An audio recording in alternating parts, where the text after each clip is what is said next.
You know, usually when we talk about empire builders, we're looking at figures like Julius Caesar or Genghis Khan. Right. People who operate on these massive, sprawling timelines. We look at centuries of evolution to get to the peak of an empire. Yeah, the Roman Republic to the empire, that takes hundreds of years. Exactly. But today, I want to look at something that happened, well, in the blink of an eye, really. It really is a speed run of history. Yeah. It sort of defies the usual laws of political gravity. It really does. We are talking about a time frame of just 12 years. 12. In that tiny window, one man takes a relatively small, insignificant pastoral tribe in southern Africa. People who were, largely minding their own business, Right. raising cattle, growing sorghum. Exactly. And he forges them into a military machine that completely, and I mean completely, rewrote the map of the region. We're talking, of course, about Shaka Zulu. The Black Napoleon, as he is often called. And look, the mission for this deep dive it's a bit tricky. It's very tricky. Because on one hand, we have the military genius, the tactics, the weaponry, the sheer organizational brilliance. That stuff is, well, it's undeniable. You can't argue with the results. No. But on the other hand, we have the monster, the tyrant who supposedly killed 1 million people and depopulated a subcontinent. And that is where the detective work begins. Because as we dug into these sources, and we're talking oral traditions, the diaries of British traders, and crucially, modern revisionist history from scholars like Dan Wiley and Julian Cobbing, a massive question mark started to appear over that whole monster narrative. Right, like a huge one. Are we looking at a historical fact, or are we looking at a 200-year-old smear campaign? That's really the mystery we're trying to solve today. It is. But before we get to the controversy, to the big debate, we have to understand the man and his story. It doesn't start in a palace. Not even close. Far from it. If you are picturing a prince, waiting for his turn on the throne, you have to wipe that image away completely. Shaka's story is a story of exile. And it starts from birth, basically. From the moment of conception, really. He was born around 1787 in the lunar month of Ntulikazi, which corresponds to July for us. And July in that part of the world is winter. It's dry, it's dusty. Not exactly a bountiful time. No, it's a harsh time to be born, a time of scarcity. And his name, Shaka, tells you everything you need to know about his social standing. It's not a royal name. It was not a noble name given with fanfare, no. It roughly translates to intestinal beetle. An intestinal beetle, that is. That's specific. And not exactly flattering, is it? It was a dismissal.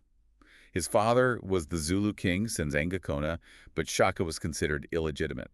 The elders basically, they dismissed his mother's pregnancy as just a stomachache. Caused by this beetle. Caused by a Shaka beetle. It was a way of saying, this child is a mistake, he doesn't count. So he carries this label, this deep insult, right from day one. From day one.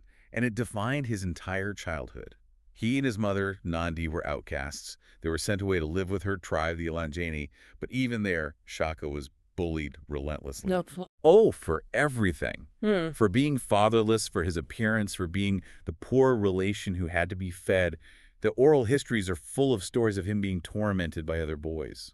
I think this is such a crucial psychological key for you, the listener. Shaka spends his entire formative years on the outside looking in. He isn't part of the system. He's a victim of it. He's a victim of it, and that has to breed a certain kind of resentment, or at the very least, a powerful drive to prove everyone wrong. Or a drive to burn the entire system down and build a new one in its place. And that is what happened. Eventually, the situation became untenable, and they had to move again, finally finding refuge with the Mfecane clan. Okay, so the Mfecane, this is where things start to change for him. This is the turning point, because with the Mfecane, he gets drafted. He's old enough to join an Ibutho. Let's define that term, because it comes up a lot in the sources. Ibutho. It's not just an army unit, is it? No, it's more than that. Essentially, it's a regiment, yes.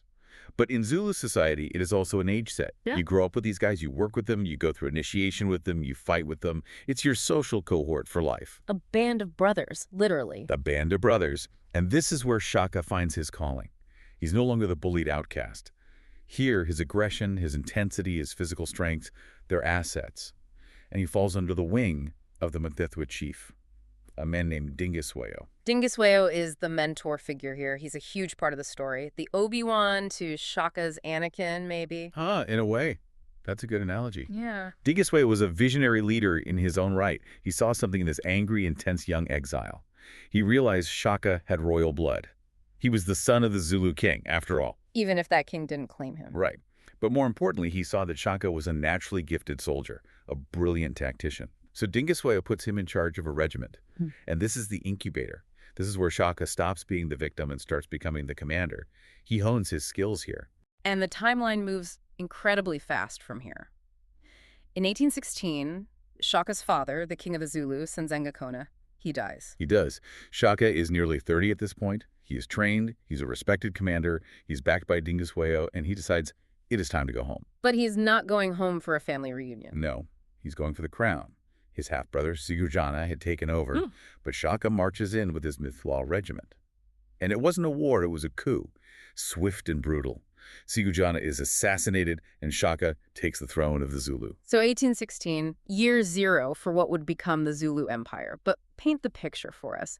What exactly did he take over? Because when we say Zulu Kingdom today, we think of this massive, powerful territory. Yeah, at that moment. It was tiny, insignificant, really. The Zulus were just one small clan among many, maybe a few thousand people. They were pastoralists. Their life revolved around cattle, drinking milk, eating sorghum. They were not a regional superpower. Not even close. They were a blip on the map. Shaka looks at this small tribe, his inheritance, and decides he is not content with just herding cows. He wants to build a state, an empire. And to do that, he initiates what historians call the military revolution. And this is the part of the research I found absolutely fascinating. It is like he looked at the software and the hardware of warfare in southern Africa and decided to upgrade absolutely everything. It really was a systemic overhaul, a total reboot. Yeah. And it started with the most basic thing, the weapon. The spear. The spear. Yeah. Traditionally, warfare in this region was almost ritualized. Yeah. Men carried the long-throwing assegai. A javelin, basically. Right, and you'd have two opposing lines of men standing maybe 40, 50 yards apart. They would shout insults at each other, posture a bit, and then they'd throw these spears. And maybe someone gets hit, maybe not. Exactly. It was low casualty, distance fighting. And once you've thrown your spear, you're unarmed. You might run away or pick up a rock.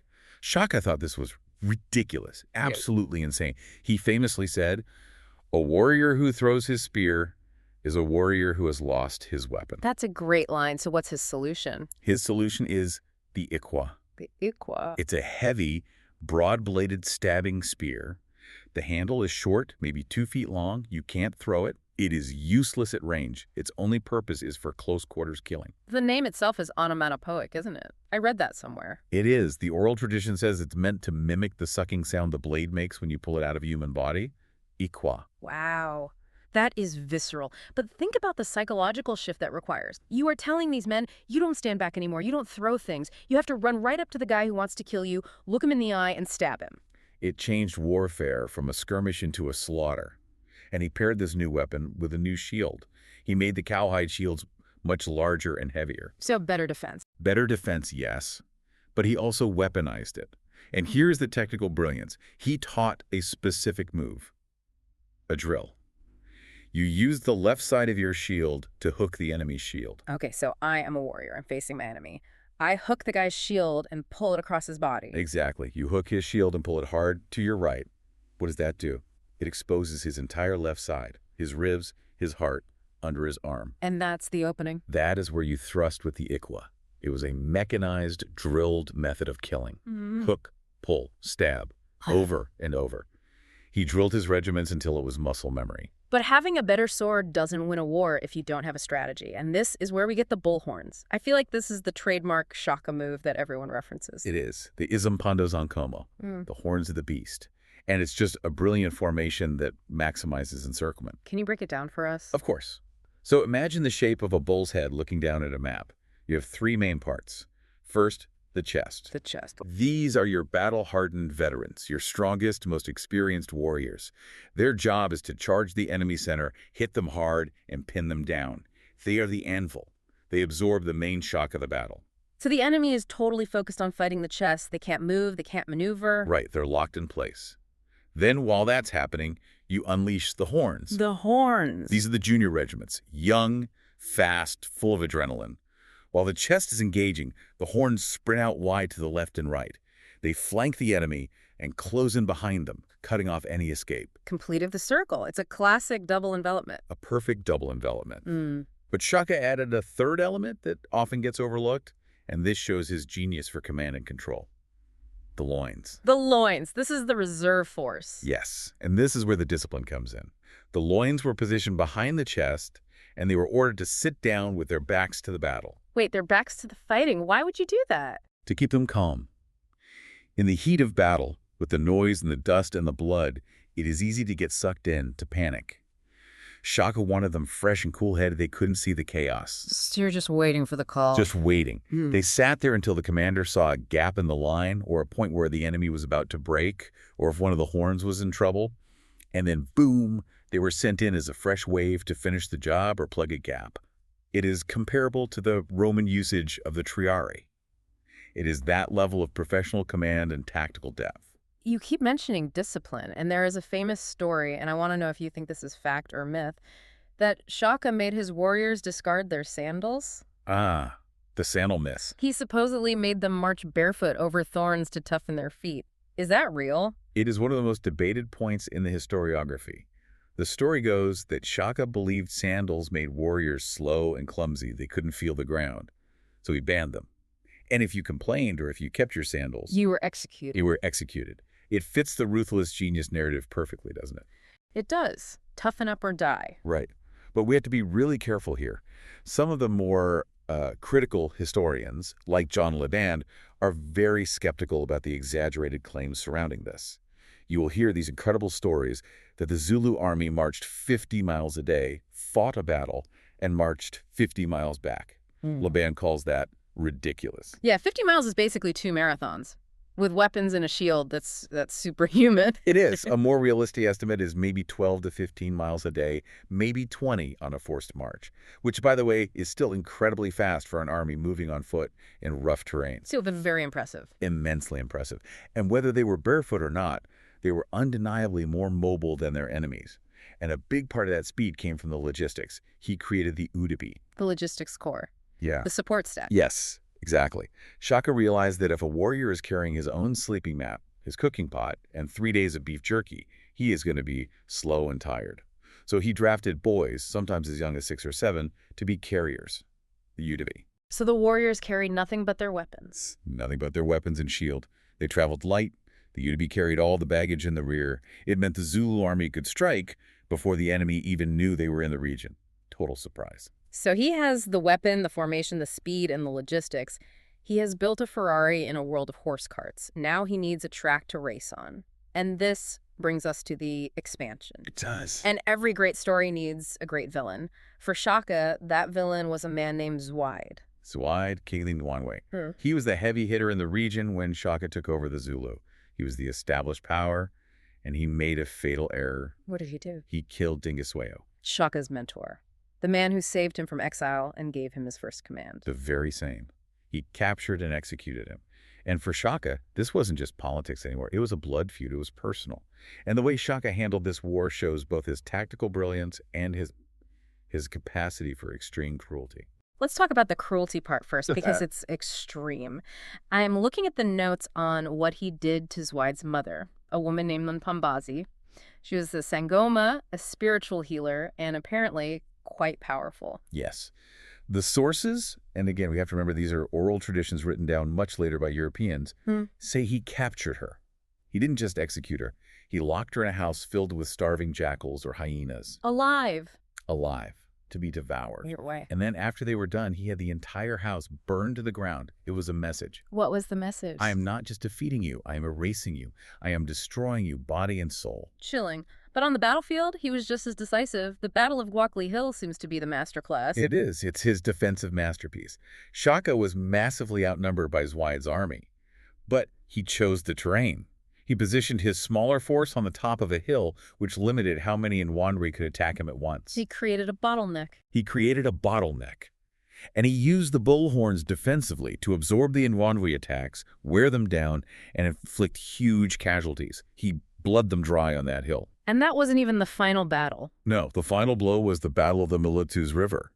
He caught the Ndwandwe army in a terrible position, split in half as they were crossing the river. He just annihilated them. Zwaid himself escaped, but his capital was sacked and his power was completely broken. Now, usually this is where the history books just say, and then Shaka conquered everyone. But there's a real nuance here about how he built the nation. He didn't just kill everyone he conquered, right? That wouldn't be sustainable. No, and that is the genius of statecraft. He practiced assimilation on a massive scale. When he conquered a neighboring tribe, like the Kwabe, he brought them into the Zulu fold.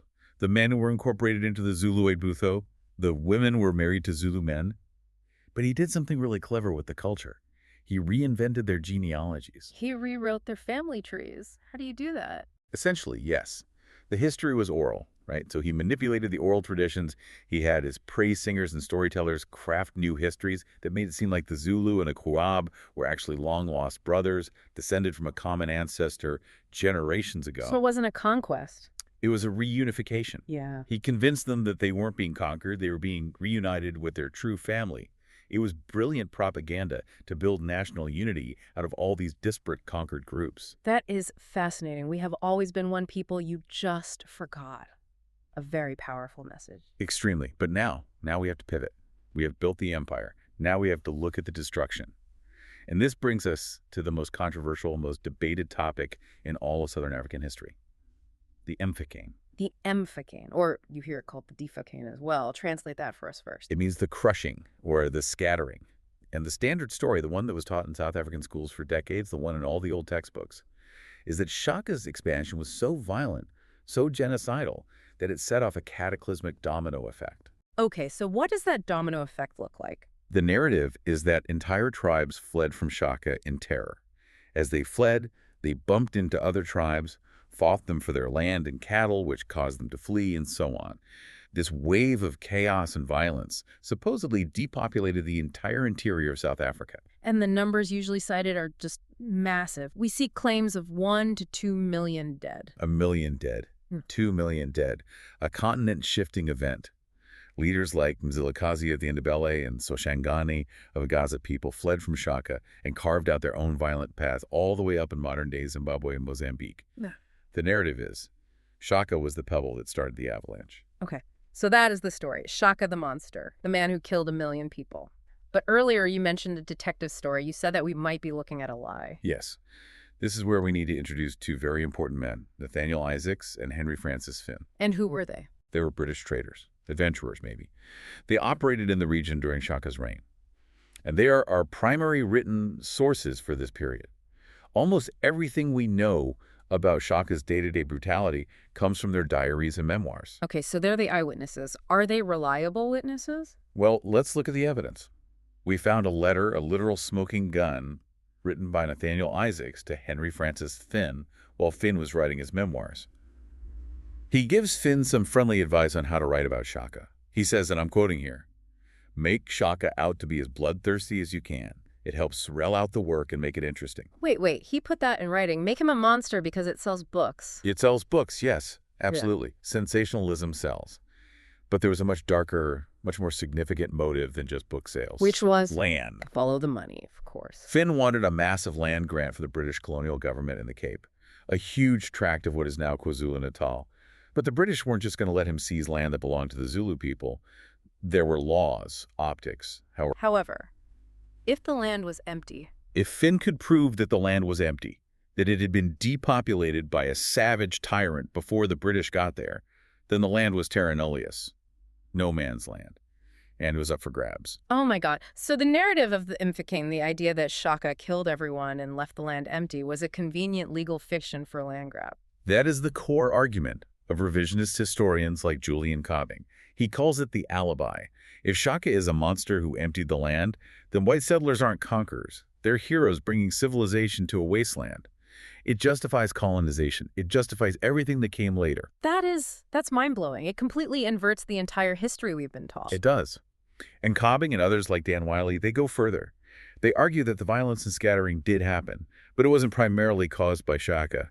They point to other factors, like the Portuguese slave trade operating out of Delagoa Bay in modern-day Mozambique. They argue that slave raiding by Portuguese proxies was destabilizing the entire region, causing tribes to flee and fight long before Shaka consolidated power. They also point to droughts and competition for resources.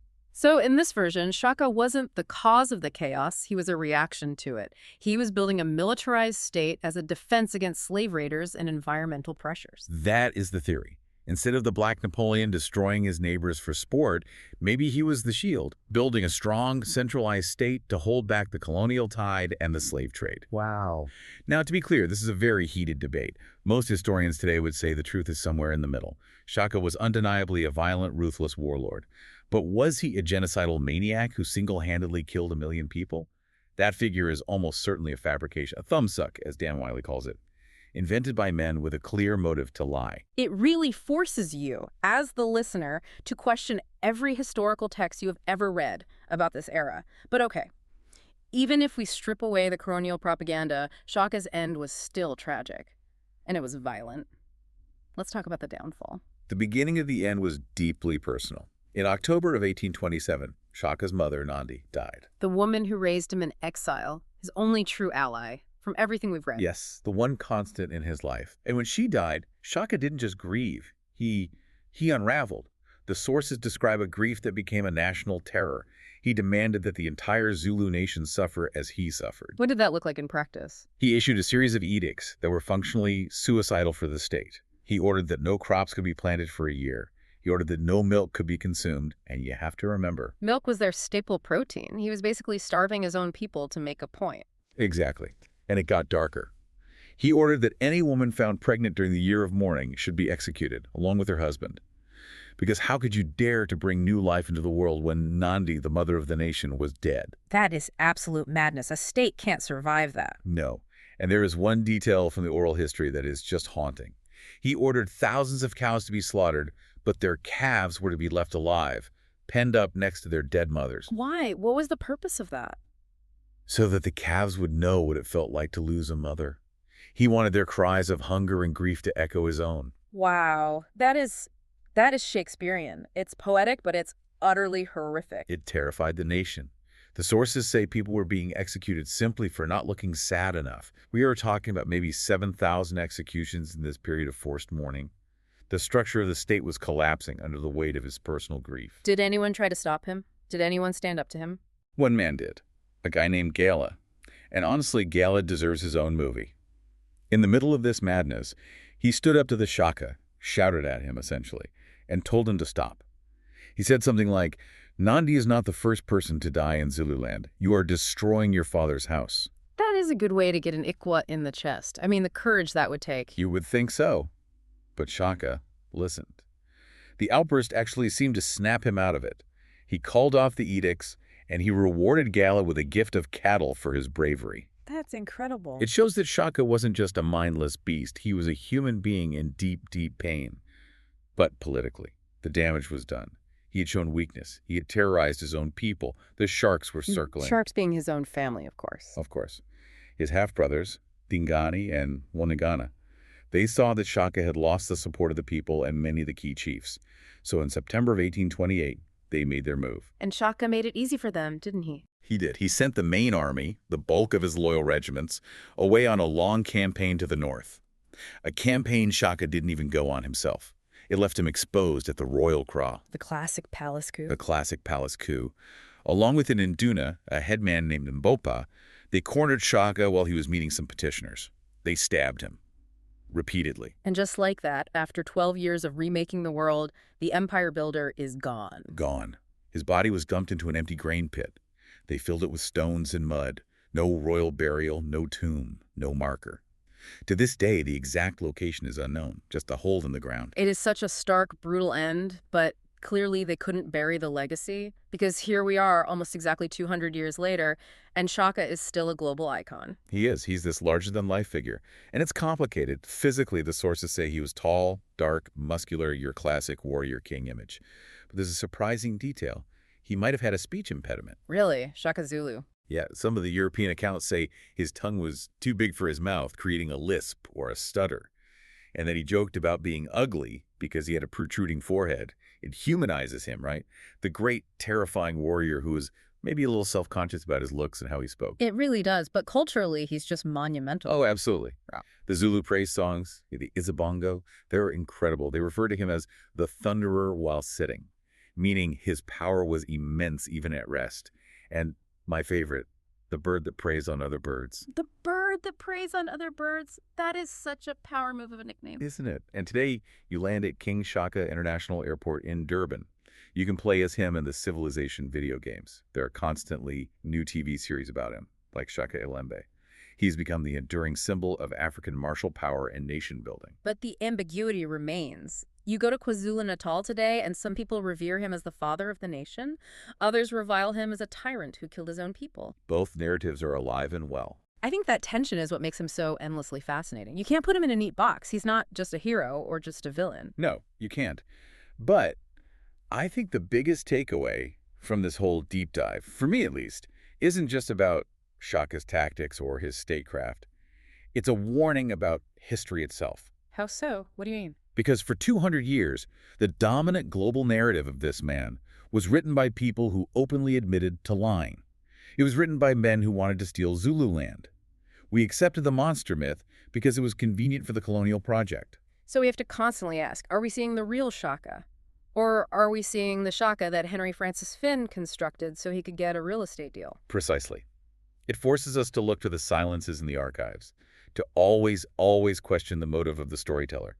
Who is writing this history and why? That is a heavy thought to end on, but a crucial one. Here is a final provocation for you listening. We focus so much on the violence of Shaka, on the crushing. But if we strip away the colonial lies, do we see a monster or do we see a desperate survival strategist?